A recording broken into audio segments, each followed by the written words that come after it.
What does bisexuality and pansexuality mean? Oh, that's easy.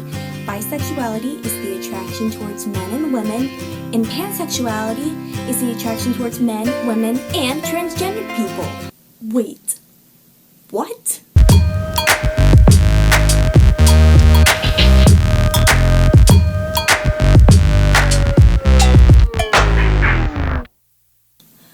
I find it so frustrating when people talk about these sexualities in this way, because not only are they completely misrepresenting the sexualities and giving incorrect definitions, but they're being super disrespectful towards trans people. Saying that being transgender is like being some totally new gender all on its own is just completely incorrect.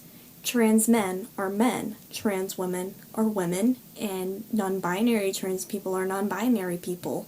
They're not some new mystical gender from outer space. They're just identifying as something different than they were assigned at birth. That's it. Okay, so now that I've got that out of the way, I want to go over the differences between bisexuality and pansexuality. With these two sexualities, there's so much misinformation spread that gets me really frustrated, so I'm going to be spewing out a lot of information your way. First, let's talk about bisexuality. Bi means two, and sexual refers to the sexual attraction to whatever it might be, in this case, two genders or more, hence bisexual. This can include trans men, trans women, and non-binary people. The typical definition for bisexual is the attraction towards the same gender as yourself and other genders, not just men and women.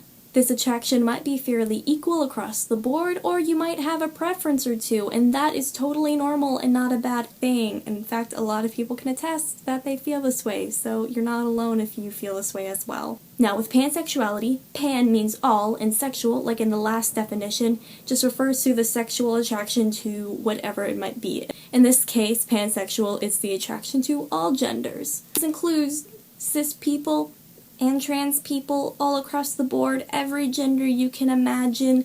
There are no limitations to a pansexual. There's also the difference between being blind to gender and not having a specific preference for a gender, but still recognizing that gender is important to people and it needs to be respected. Just like bisexuals, pansexual people can have a preference towards a gender or two, or whatever it might be.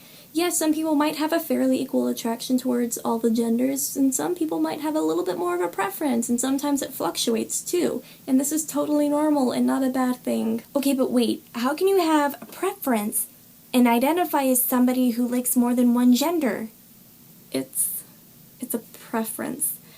I'm not saying that these people are never ever going to be with people that don't fit their preference. It's like when you say that you have a preference for short people over tall people.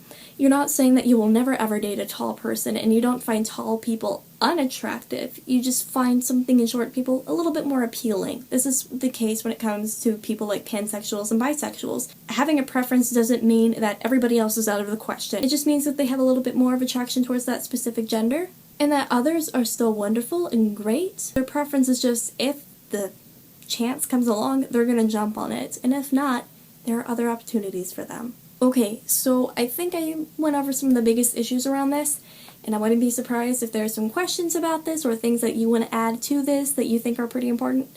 And if that's the case, in the description box you can see how to contact me and let me know whatever is on your mind. Until next time.